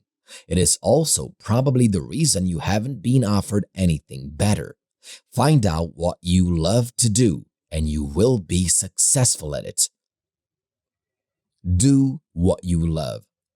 When we say emphatically that you must love your work, we are in no way suggesting that an ideal job will be devoid of frustration, disappointment, and problems. Every successful person has faced periods of discouragement, frustration, and even self-doubt. Your dream job will not be heaven on earth every day. It's more like true love, the deep bonds that bring and keep two people together, allow them to overcome the dilemmas and obstacles that appear along the way. Thomas Watson, founder of IBM, said it this way, quote, "Make room in your heart for work and put some heart into your work," unquote. Successful people are ruled by passion and their hearts. They are romantics, whether in art or in the world of business. They are spurred into action by their love of their work and their desire to do new things, to take up new challenges, to face new risks. They carry their dreams in their hearts and they do everything they can to achieve them. Passion and power. In Work with Passion, author Nancy Anderson defines passion.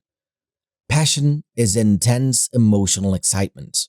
It is a feeling that comes to those who feel intensely about some object, person, ideal, or belief. Human passions are released to create both good and evil. There are many examples in history that show the difference one passionate person can make. Every love story, every major change in history, social, economic, philosophical, and artistic, came about because of the participation of passionate individuals. We all have the capacity to feel intense emotional excitement. However, few of us act on our passions. We bury our passion because, among other reasons, we were ridiculed early in life because our enthusiasm was not backed up with expertise. As soon as you give yourself permission to feel whatever you feel, that power will resurface, surprising all who knew you when. Then you will take action on those feelings. Power is the ability to take action. As an adult, you know that your decisions are your choices. It is no longer necessary to do anything you hate. You can choose to do only what you truly love to do. That is power. That is passion in action. Here's a good question to ask yourself. If you won $10 million, would you stay in your present job? If your answer is yes, congratulations. If not, then creating a situation in which you would answer yes to that question could be a very important goal. Here are a few principles to move you toward this goal. The only way to be happy and successful is to do what you truly enjoy doing. There is an ideal job or career for each one of us, a service that we can provide that no one else can do in quite the same way. You can do whatever you like, provided you put the necessary energy and determination into it. You alone can shape your destiny and decide to do what you enjoy, regardless of obstacles. The greatest barrier to success is yourself. Dare to do what you love. Overcome your fear-based mental and emotional blocks, and you will succeed. William O'Brien of Hanover Insurance puts it this way in an interview with Peter Senge in The Fifth Discipline. Quote, "To seek personal fulfillment only outside of work and to ignore the significant portion of our lives that we spend working would be to limit our opportunities to be happy and complete human beings." Unquote. Become the best at what you do. In his autobiography, Henry Ford said, quote, "I determined absolutely that never would I join a company in which finance came before the work." Unquote. For Ford, quote, "The only foundation of real business is service." Unquote. Success is built on service. Successful service is built on one attitude, the attitude of doing the best we can, working to be the best in our field. Many successful people are motivated into action by the need to do things well and to accomplish something that will help other people. Making a profit is not their primary purpose, yet they usually make far more money than those who work primarily for profit. Steve Jobs, founder of Apple Computer, has said, quote, "We're doing this because we really care about the higher educational process, not because we want to make a buck." Unquote. Wealth is the reward we receive in exchange for services we render. If we give the best service, then we can expect a commensurate reward. It is very powerful then to program our subconscious toward becoming the best in our field in a given period of time. As we give ourselves completely to our gift, our service, our gift gives back to us abundantly. Become an expert in your chosen field. While you don't necessarily have to pursue years of formal education, it's invaluable to pursue all avenues to becoming an expert in your field. In the world today, when last month's computer system is already out of date, you have to keep up with change. One of the fundamentals of success is having in-depth knowledge or specialization in your work. A lack of knowledge is one of the major roadblocks to success. Start by considering the products or services you have to offer to the public before looking for profits. With a good product or service, money comes naturally. When you become the best in your field and focus on serving, the money will follow. This is an ancient law that never fails. Be an original. Formal education is certainly not sufficient to guarantee success. Something more is needed. A spark of originality or boldness, which schools often fail to teach and sometimes stifle altogether. All too often, schools level out the thinking process and suppress the creativity that allows you to see new possibilities and original solutions. Education and society in general too often nip personal aspirations in the bud. This insidious process begins early in life. Our fears of being different and our need to conform support the part of our subconscious programming that limits our dreams, ideas, and aspirations. We all naturally imitate those around us, especially when we are young. Unfortunately, the vast majority of people have imitated passionless jobs, financial struggle, and mediocrity. A small inner voice nevertheless survives within each of us.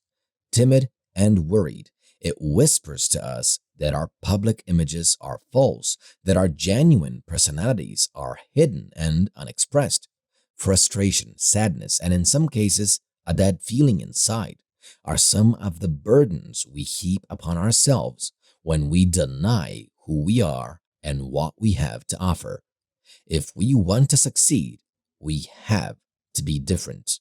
We have to fully be ourselves and not be afraid to assert our true personalities. We are unique individuals with a unique purpose in life. Each of us is an original. Make your desires into intentions and make them crystal clear. Quote, I don't have the faintest idea what I really want to do. Unquote. Sound familiar? This is an all too common complaint. So many people are overwhelmed with confusion, and yet they never sit down and ask themselves the simplest questions. The kind of questions we asked throughout this book. The answers to these questions would dissolve their confusion in an instant. When people complain about not knowing what they want to do with their lives, it's obvious they have spent years stifling their aspirations and ignoring their inner selves.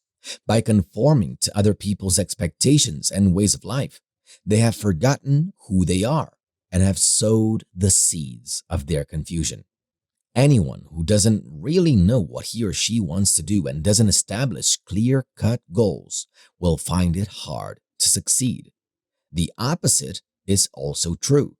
When we know perfectly well what we want to do in life, when our desire is crystal clear, the conditions enabling us to achieve it soon appear. Often, extremely precise desires are fulfilled almost immediately. A perfectly straightforward desire, devoid of hesitation, ambiguity, and contradiction, is very rare indeed. Vague, confused ambitions create a muddled subconscious. Since our aspirations are unclear, the results will be nebulous. A metamorphosis has to take place within. We have to form a clear picture of our ambitions and desires. We have to sculpt them to be clear and precise. Don't underestimate the importance of this inner change. Until we are sure what we want, we won't get it. All successful people have unmistakable, clear ambitions and intentions. Their career choices were spawned by a deep sense of intuition that left no room for doubt. One of the most powerful keys to success, therefore, is knowing exactly what you want to be, do, and have. Deepak Chopra's words are worth repeating here. Quote, "Inherent in every intention and desire is the mechanics for its fulfillment." Unquote. In The Seven Spiritual Laws of Success, Chopra illuminates intention and desire in more detail and adds another very important element of true, lasting success: detachment. Intention lays the groundwork for the effortless, spontaneous, frictionless flow of pure potentiality, seeking expression from the unmanifest to the manifest. Intention is the real power behind desire. Intent alone is very powerful because intent is desire without attachment to the outcome. Desire alone is weak because desire in most people is intention with attachment. Intention combined with detachment leads to life-centered, present moment awareness. And when action is performed in present moment awareness, it is most effective. Your intent is for the future, but your attention is in the present. As long as your attention is in the present, then your intent for the future will manifest because the future is created in the present. Accept the present and intend the future. The future is something you can always create through detached intention. Turn your wishes into crystal clear desires. Turn your desires into intentions. Once you intend to do something, 90% of your perceived obstacles vanish and you have the tools to overcome the remaining 10%. Such is the power of your intent. When you make an absolutely clear intention to do something and yet are not attached to the results, you have an infallible formula for success and fulfillment. Summary and recommended action. To integrate passion and power in your work life and to become the best at what you do, think about your life as it is. Then picture how you want it to be. If you're not doing what you like, make a list of all of the reasons you can think of that support your belief that you can't do what truly excites and pleases you. Now go over the list point by point and think about each reason. Are these obstacles really valid? If you can understand the principles in this book, you will understand that every obstacle can be overcome and turned into an opportunity. As Henry Ford said, whether you think you can or you think you can't, you're right. Ask yourself, if you had all the time and money in the world, what would you do? If you would still do what you currently do, then you are on the right track because you are passionate about what you do. If you would rather be doing something else, ask yourself, in what ways can I do the things I want now? How can I begin to live the life I want to live ideally? Become aware of your inner dialogue as often as you possibly can.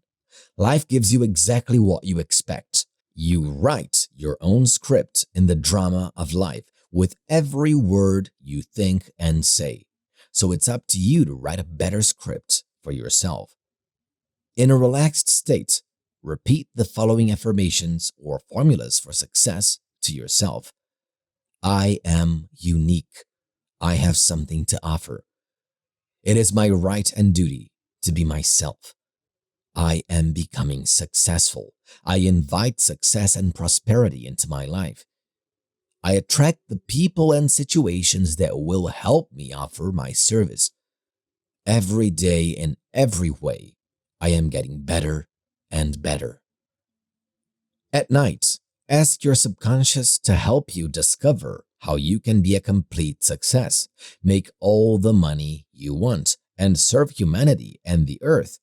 Fall asleep knowing that the answer already lies within you and that you have already obtained what you asked for.